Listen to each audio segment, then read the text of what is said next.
Assalamualaikum warahmatullahi wabarakatuh. Kenalkan, nama saya Salwa, saya dari Universitas Tadulako. Pada kesempatan kali ini saya ingin melakukan wawancara singkat dengan Ibu mengenai pendidikan sepanjang hayat. Tujuan dari wawancara ini adalah mengetahui pandangan, pengalaman, dan harapan Ibu tentang pentingnya pendidikan yang berlangsung terus-menerus dalam kehidupan individu maupun masyarakat. Terima kasih atas kesediaannya Ibu untuk meluangkan waktu bersama saya hari ini. Sebelum memulai wawancara, mohon Ibu memperkenalkan dirinya terlebih dahulu, nama, umur, dan latar belakang pendidikan Ibu. Ya, baik. Assalamualaikum warahmatullahi wabarakatuh. Perkenalkan, nama saya Ibu Sri Kiki Rezeki. Umur saya 44 tahun. Latar belakang pendidikan saya yaitu S1 PGSD Universitas Tadulako. Baik Ibu, terima kasih atas informasinya.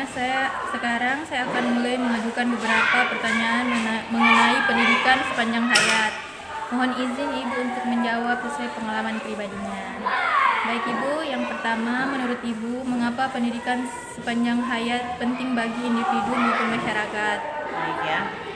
Kalau kita melihat dari namanya pendidikan sepanjang hayat, berarti di sini manusia itu disuruh belajar sampai akhir hayatnya. Itu artinya manusia itu disuruh belajar sampai bisa meningkatkan sumber daya manusianya. Saya pun sebagai seorang guru sampai sekarang masih belajar yaitu tentang bagaimana meningkatkan profesional sebagai seorang guru dengan mengikuti pelatihan supaya kita tidak ketinggalan zaman. Baik ya, pertanyaan yang kedua, apakah Ibu pernah mengikuti kegiatan belajar di luar jalur formal seperti kursus dan seminar? Iya, kalau itu pendidikan di luar itu dulu ya, dari SD ya, SD, SMP, SMA, saya pernah mengikuti kursus. Alhamdulillah baru sekarang terasa ilmunya. Oh begini dan pentingnya kita mengikuti kegiatan di luar. Kemudian kalau untuk seminar-seminar kita guru ini biasanya kita mengikutinya seminarnya itu berupa online ya. Di grup-grup itu banyak dibagikan seminar, webinar secara online. Kemudian kalau untuk pelatihan biasanya kami guru itu dipilih untuk mengikuti kegiatan pelatihan tersebut. Begitu juga seminar. Biasanya seminar itu berkaitan dengan hari-hari pendidikan. Lalu Ibu, apa motivasinya Ibu mengikuti seminar tersebut? Itu tadi untuk meningkatkan profesional kita sebagai seorang guru. Ya, meningkatkan profesional, meningkatkan sumber daya manusia, meningkatkan kesadaran sosial. Oke, baik Ibu, bagaimana pendidikan non-formal atau informal memberi manfaat dalam kehidupan Ibu? Ya, kalau untuk non-formal dan informal itu ya, seperti tadi itu jawabannya hampir bersamaan.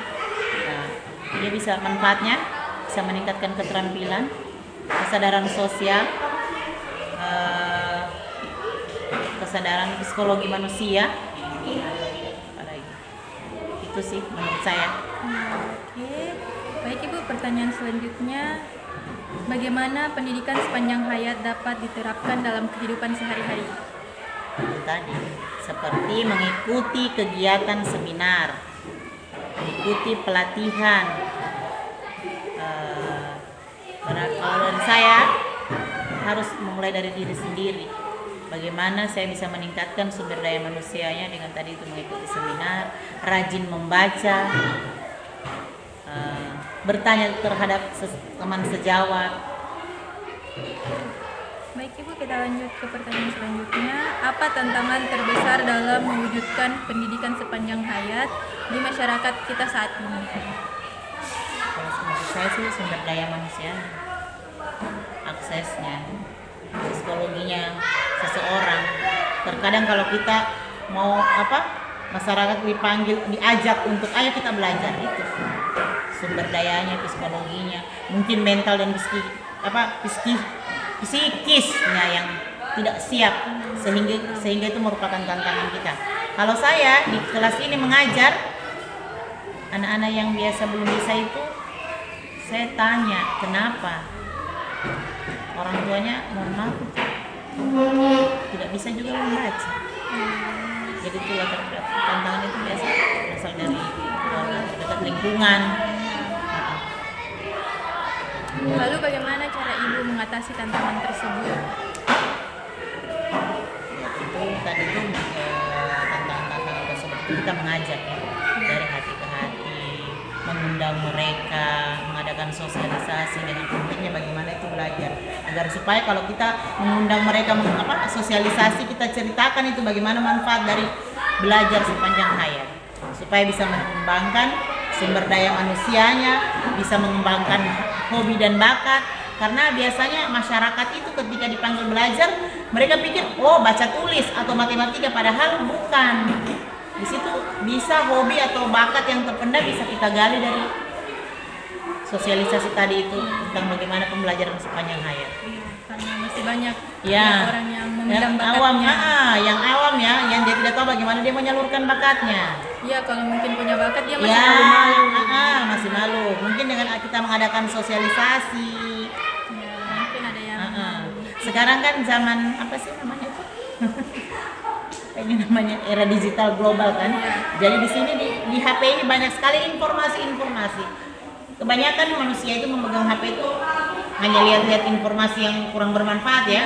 Padahal di dalam HP ini banyak informasi-informasi bagaimana kita cara belajar itu bisa mendapatkan ilmu dengan mudah. Tentu harus ada yang mendampingi supaya tidak salah jalan. Baik, dan selanjutnya apa harapan ibu terkait pendidikan sepanjang hayat di Indonesia? Harapan saya pendidikan sepanjang hayat di Indonesia itu merupakan fondasi ya untuk semua kita masyarakat, rakyat Indonesia lah, untuk terus belajar. Jangan pernah malu untuk belajar. Terus belajar, terus memotivasi diri sehingga kita bisa bersaing dengan dunia luar atau negara luar. Seperti itu dari saya. Ya baik Bu, kita sudah sampai ke pertanyaan terakhir. Apa pesan Ibu bagi saya sebagai mahasiswa agar tetap semangat menjalankan pendidikan sepanjang hayat? Kita juga harus tetap semangat sebagai seorang mahasiswa.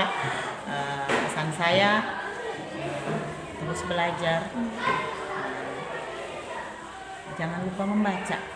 Karena gudang ilmu itu semua dari sebuah buku. Dan awalnya harus dari ketertarikan kita membaca suatu informasi, bukan di skip ya. Kadang-kadang rakyat Indonesia termasuk saya sendiri nih masih terus membudayakan literasi, padahal informasinya itu banyak manfaatnya karena kita tidak hobi membaca, kita hanya baca sebagian besar. Iya, kan cuma di skip. Ya, dibudayakan literasi. Seringlah membaca buku. Ya, perpustakaan, di HP itu banyak juga informasi-informasinya. Kemudian karena saya ini punya anak juga seumuran dan adik-adik, harapan saya jangan lupa berdoa, karena doa itu merupakan salah satu ikhtiar bagaimana kita supaya tidak bosan untuk menuntut ilmu. Seperti itu. Terima kasih Bu terima kasih atas waktu dan kesediaannya menjawab pertanyaan saya hari ini. Jawaban dan pengalaman yang Ibu sampaikan sangat bermanfaat dan memberikan banyak wawasan baru tentang pendidikan sepanjang hayat. Semoga Ibu diberikan kesehatan, kesuksesan, serta semangat dalam berbagi ilmu dan pengalaman kepada orang banyak. Amin ya Rabbal alamin. Terima kasih Ibu. Terima kasih sama-sama. Baik, dari hasil wawancara tadi dapat saya simpulkan bahwa pendidikan sepanjang hayat adalah proses belajar yang tidak berhenti pada pendidikan formal saja, namun terus berlanjut melalui pendidikan informal dan non-formal. Seseorang dapat menambahkan keterampilan, memperluas wawasannya, serta menyesuaikan diri dengan zaman meskipun terdapat tantangan seperti keterbatasan waktu, biaya atau motivasi. Semangat belajar tetap harus dijaga dengan dukungan keluarga, lingkungan, dan kesadaran diri. Pendidikan sepanjang hayat dapat menjadi kunci bagi peningkatan kualitas hidup kita.